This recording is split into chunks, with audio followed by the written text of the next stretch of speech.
The lord. మన ప్రభు అయిన యేసుక్రీస్తు పరిశుద్ధ నామంలో దేవుని ప్రియులైన మీ అందరికీ వందనాలు తెలియజేస్తున్నాను.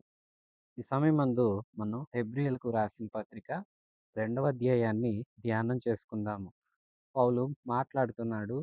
యేసుక్రీస్తు ప్రభు దేవదూతల కంటే శ్రేష్ఠుడు. సరే, దేవదూతల కంటే శ్రేష్ఠుడు అంటున్నారు. మరేంటండి? దేవదూతలో ఉన్నతమైన వారు, దేవదూతల ద్వారా ధర్మశాస్త్రం ఇయ్యబడింది. దేవదూతలు గొప్ప శక్తి గలవారని మేము విన్నాము. మాకలాంటి అనుభవాలున్నాయి. కానీ మీరు అందరికన్నా గొప్పవాడంటున్న ఈ క్రీస్తు శ్రమ పడడమేంటి? మరణించడమేంటి? అని యూదులలో సందేహముంది. యేసు మరణం యూదులకు ఆటంకంగా ఉంది.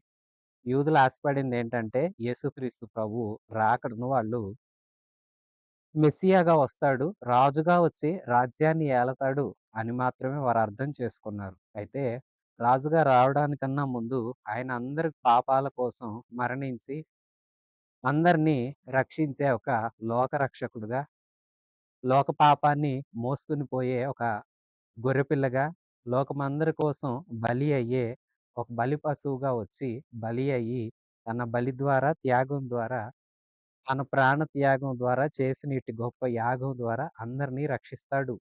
ఈ విషయం వారి మనసులోకి చేరలేదు. వారు యేసు వస్తాడు, యేసు రాజు, రాజులకు రాజు, మెస్సయ్య, ఉన్నతమైన రాజ్యాన్ని స్థాపిస్తాడు అనే నమ్మికతో ఉన్నారు.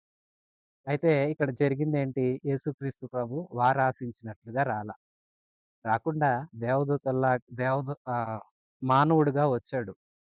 ఇలాంటి వాడు దేవదూతల కంటే గొప్పవాడవుతాడా? అనే సందేహాలు కొందరిలో ఉన్నాయి. అందుకే ఈ పత్రిక ఆరంభ 2 అధ్యాయాలు ఆయన దేవదూతల కంటే శ్రేష్ఠుడు. మోషే, యెహోషువల కంటే శ్రేష్ఠుడు. అహరోను కన్నా ఆయన యాజకత్వం గొప్పది. పాత నిబంధన కన్నా ప్రభువునందున్న క్రొత్త నిబంధన అమూల్యమైనది, శ్రేష్టమైనది. ఈ క్రీస్తుని మనం విశ్వసించుట ద్వారా ఈ క్రీస్తుని మనం చేరగలుగుతాము.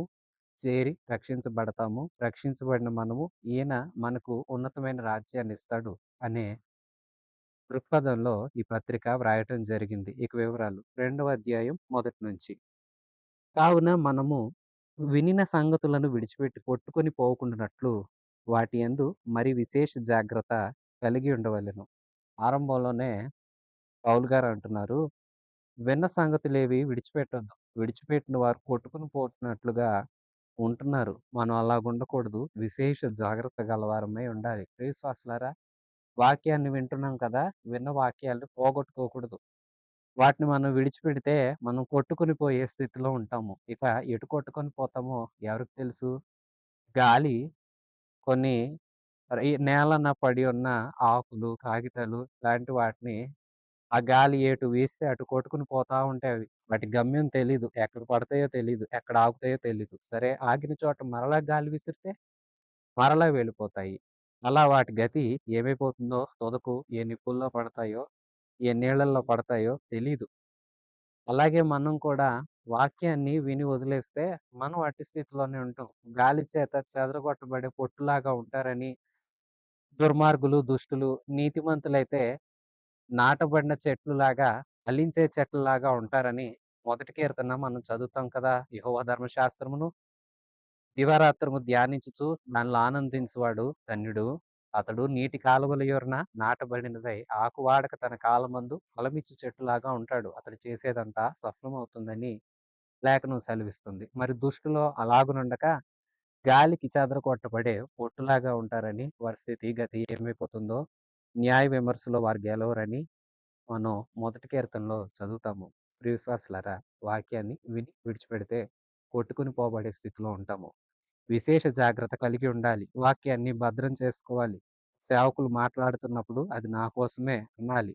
సేవకులు అప్పటి వరకు మన మధ్య తిరిగినా ఒకసారి వేదిక ఎక్కి దేవుని మాటలు అందించడం ప్రారంభించారంటే ఇక అవి దైవ మాటలే.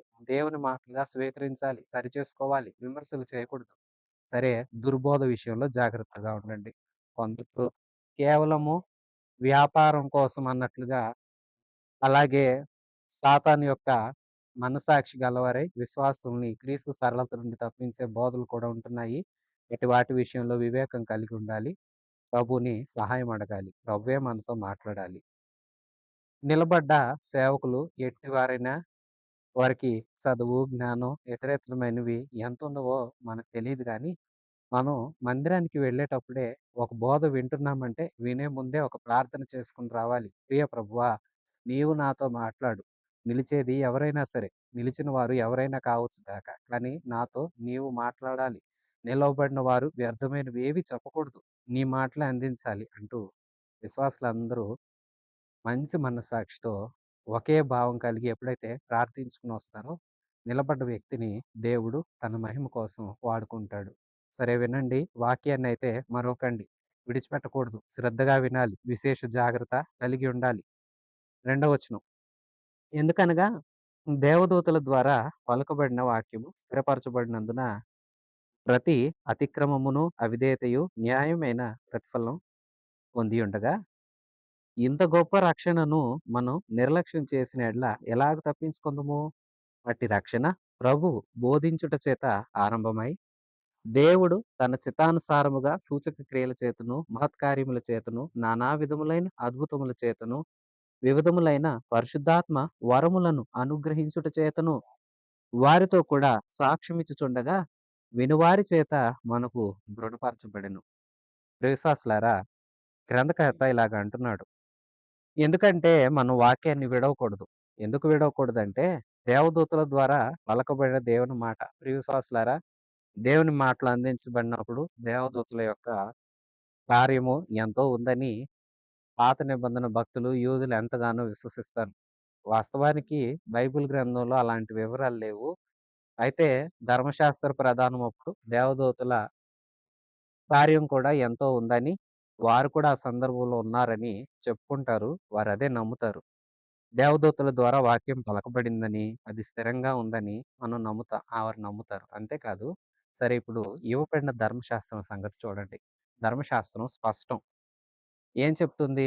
కొన్నింటిని చేయమంటుంది. ఉదాహరణకు కొన్ని పనులున్నాయి, కొన్ని ఆజ్ఞలున్నాయి చెయ్యాలి. మరికొన్ని ఆజ్ఞలున్నాయి. అవేంటి? చెయ్యకూడదనే ఆజ్ఞలు. ప్రియ విశ్వాసులారా, దేవుడిని సేవించండి అంటే చెయ్యండి. నరహత్య చేయవద్దు అంటే చేయవద్దు. 2 ఆజ్ఞలే. ఒకటేమంది చేయమని చెప్తుంది. ఇంకో ఆజ్ఞ ఏం చెప్తుంది? చెయ్యొద్దు అని చెప్తుంది. ధర్మశాస్త్రమంతా ఇవే ఉన్నాయి. చేయండి, చెయ్యొద్దు. ఇప్పుడు చెయ్యండి అన్నవి చేయకపోయినా తప్పే. చెయ్యొద్దు అన్నవి చేసినా తప్పే.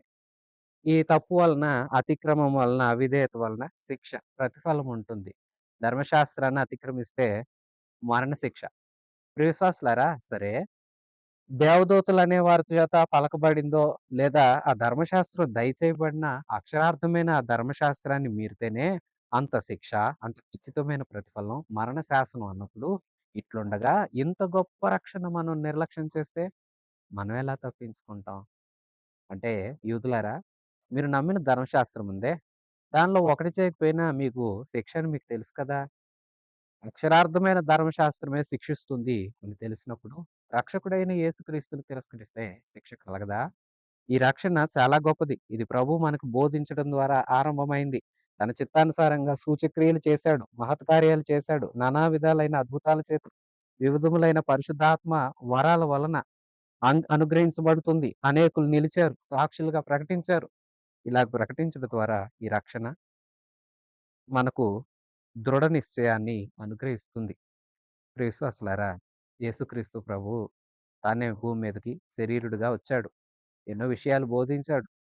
ఎన్నో కార్యాలు కూడా చేశాడు. తర్వాత ఆయన తండ్రి యొద్దకు వెళ్ళాడు. వెళుతూ ఆ అధికారాన్ని శిష్యులకిచ్చాడు. శిష్యులు కూడా నిలబడ్డారు. పరిశుద్ధాత్మ వరాల వలన ఎన్నో కార్యాలు జరిగించారు. అనేకులకు సాక్ష్యార్థంగా ప్రకటించారు. ప్రకటించబడిన సువార్త అనేకులు విన్నారు. వినుట ద్వారా దృఢ నిశ్చయం చేసుకొని, యేసు ప్రభువే నిజమైన దేవుడు. ఈయన మేము నమ్ముతాము. ఈయన మా సొంత రక్షకుడు అని అనేకులు అంగీకరించారు. అంగీకరించడం ద్వారా రక్షణ కార్యం అందరిలో జరుగుతూ ఉంది. జరుగుతున్న ఈ రక్షణ కార్యాన్ని తప్పించుకుంటే కూడా మనకు శిక్ష తప్పదు అని భక్తుడు మాట్లాడుతున్నాడు. 5వ వచనం. మనము మాట్లాడుచున్న ఆ రాబోవు లోకమును ఆయన దూతలకు లోపరచలేదు. అయితే ఒకడు ఒకచోట ఇలాగు దృఢంగా సాక్ష్యమిస్తున్నాడు. నీవు మనిషిని జ్ఞాపకం చేసుకున్నటకు వాడేపాటివాడు? నీవు దేవదూతల కంటే వానిని కొంచెము తక్కువ వానిగా చేసితివి. మహిమా ప్రభావములతో వానికి కిరీటము ధరింపచేసితివి. నీ చేతి పనుల మీద వానికి అధికారము అనుగ్రహించితివి. వాని పాదముల క్రింద సమస్తమును ఉంచితివి. ఆయన సమస్తమును లోపరిచినప్పుడు, వానికి లోపరచకుండా దేనిని విడిచిపెట్టలేదు. ప్రస్తుతమందు మనము సమస్తమును వానికి లోపరచబడుట ఇంకను చూడలేదు గాని, దేవుని కృప వలన ఆయన ప్రతి మనుష్యుని కొరకు మరణము అనుభవించినట్లు దూతల కంటే కొంచెం తక్కువ వాడిగా చేయబడి, యేసు మరణం పొందినందున మహిమా ప్రభావములతో కిరీటం ధరించిన వానిగా ఆయనను చూచుచున్నాము. ఎవని నిమిత్తము సమస్తము ఉన్నవో, ఎవని వలన సమస్తమును కలుగుచున్నవో, ఆయన అనేకులైన కుమారులను మహిమకు తెచ్చుచుండగా, వారి రక్షణకర్త శ్రమల ద్వారా సంపూర్ణునిగా చేయుట ఆయనకు అగును. ప్రియ విశ్వాసులారా, ఇంకా మాట్లాడుతున్నాడు. ఈ గొప్ప రక్షణ మనం నిర్లక్ష్యం చేయకూడదు. ధర్మశాస్త్రాన్ని నిర్లక్ష్యం చేస్తేనే తప్పన్నప్పుడు, మనందరి కోసం ఈ గొప్ప రక్షణ బయలుపడుతూ ఉంటే, ఈ రక్షణను నిర్లక్ష్యం చేస్తే కూడా మనం తప్పించుకోలేము. ఇదిగో ఈ రక్షణ ఉన్నతమైనది. ఈ రక్షణ పొందబోయే వారికి ఉన్నతమైన స్వాస్థ్యాన్ని ఇస్తాడు దేవుడు. ఉన్నతమైన లోకాన్ని ఇస్తాడు.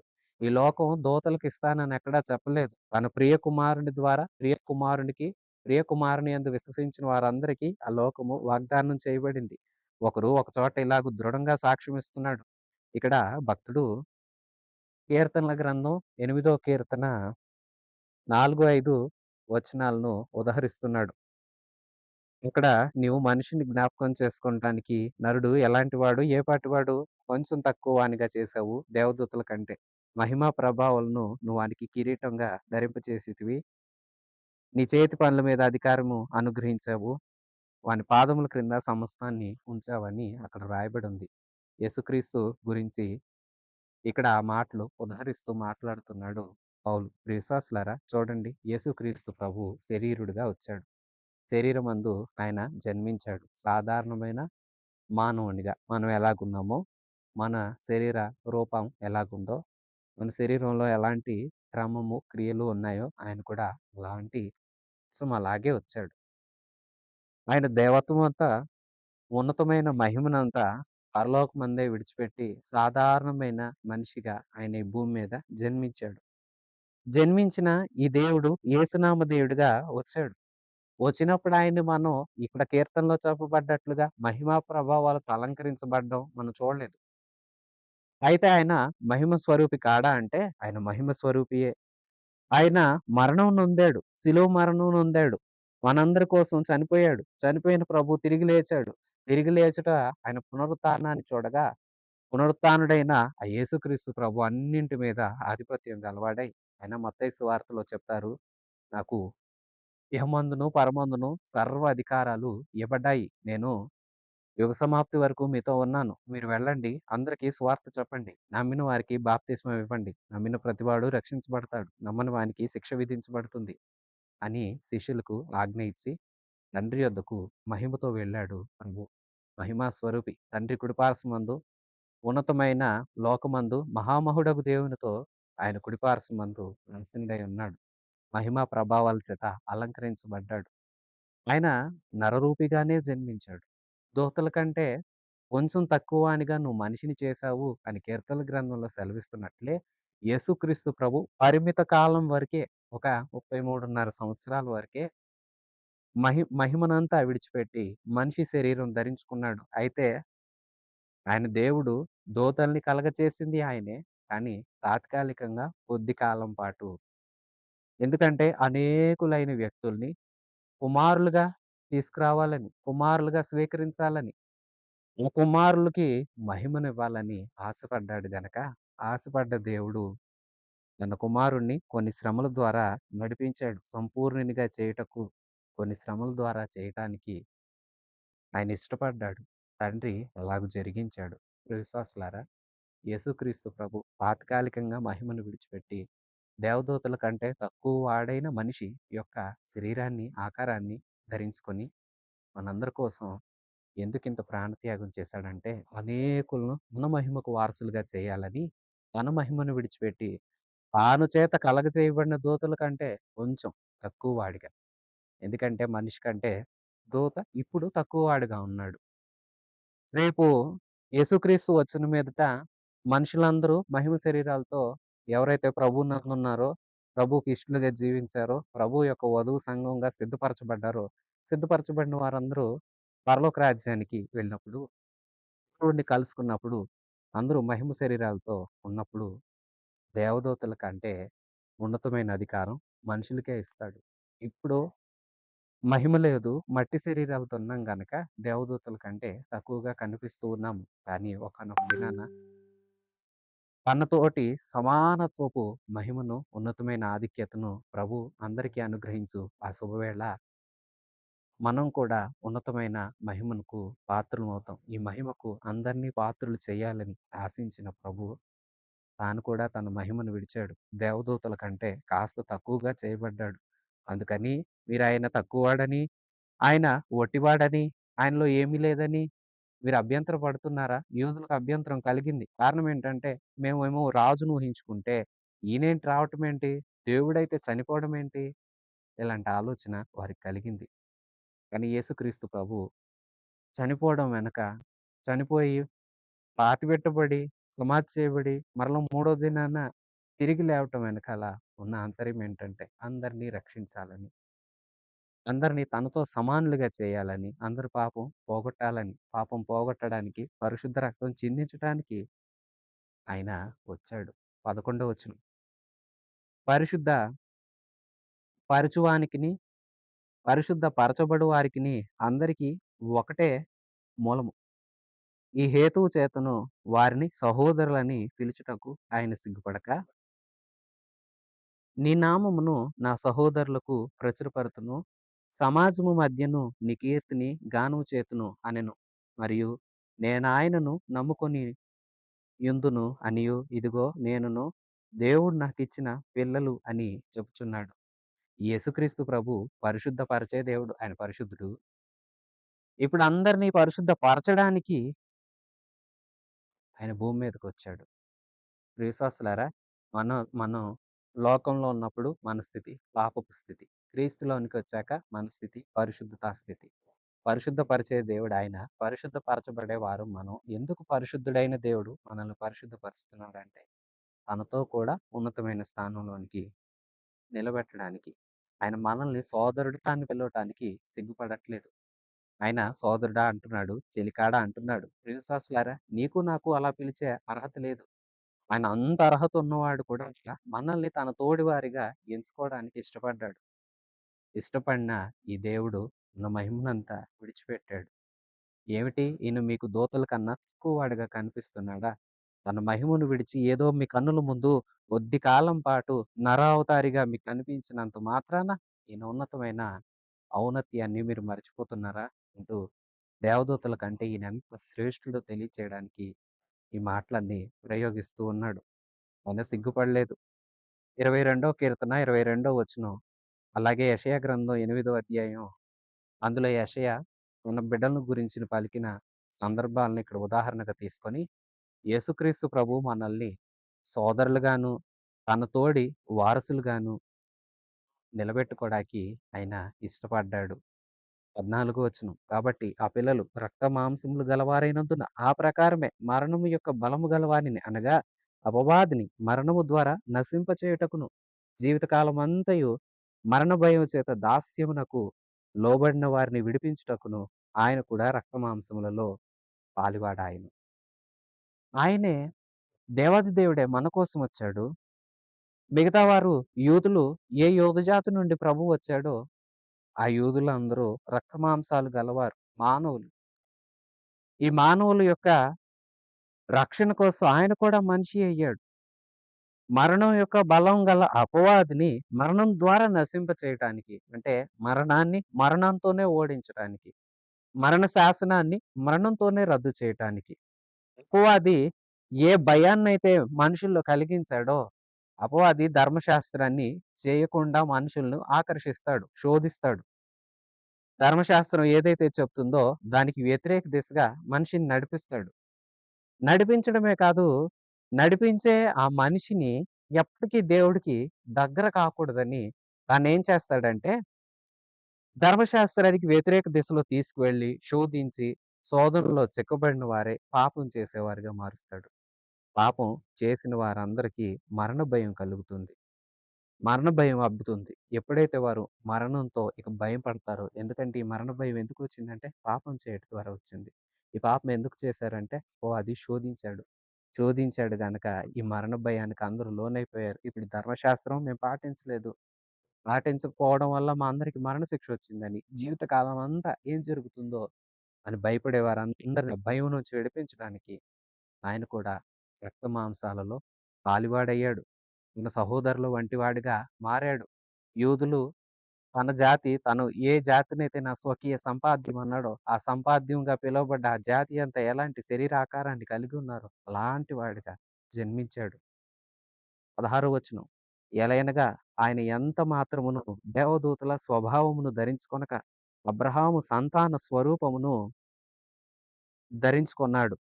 కావున ప్రజలు పాపములకు పరిహారము కలగచేయుటకై దేవుని సంబంధమైన కార్యములలో కనికరము, నమ్మకము గల ప్రధాన యాజకుడు అగు నిమిత్తం అన్ని విషయాలలో ఆయన తన సహోదరుల వంటి వాడే కావలసి వచ్చింది. తాను శోధింపబడి శ్రమనొందెను గనుక శోధింపబడు వారికి సహాయము చేయగలవాడై ఉన్నాడు. ఈయన మరణ భయం నుంచి అందరినీ విడిపించాలని ఆశపడ్డాడు. అందుకే తాను కూడా మాంసాల్లో పాలిభాగస్తుడయ్యాడు. ఎంత మాత్రం దేవదూతల స్వభావాన్ని ధరించుకోల. దేవదూతల స్వరూపాన్ని మనం బైబిల్ గ్రంథంలో వర్ణించబడిన విధానాలు చూస్తాము. కెరూబులని, సెరాపులని వ్రాయబడ్డ వారిని మనం చూస్తే వారికి రెక్కలున్నాయని, ఆ రెక్కల చేత ఎగురుతూ తమ ఒంటిని కప్పుకుంటున్నారని, ఒళ్ళంతా కళ్ళున్నాయని, నోట స్తుతిగానాలు చేస్తున్నారని, కొన్ని చోట్ల బలిష్ఠులుగా ఉన్నారని, అలాగా రకరకాల వర్ణన దేవదూతలకున్నది. ఇలాంటి ఆత్మ స్వరూపమైన ఆ రూపాన్ని ఆయన ధరించుకోల. ఆయన మనిషి రూపాన్ని ధరించాడు. తను చిన్నప్పుడు మనం చూస్తే తన సహోదరులు అందరూ ఎలాగున్నారో ఆయన కూడా అలాగే ఉన్నాడు. అందరూ బాల్యం ఎలా జరుగుతూ వచ్చిందో ఆయన బాల్యం కూడా అలాగే జరుగుతూ వచ్చింది. మనకెలాంటి అనుభవాలున్నాయో ఆయనకి అలాంటి అనుభవాలే ఉన్నాయి.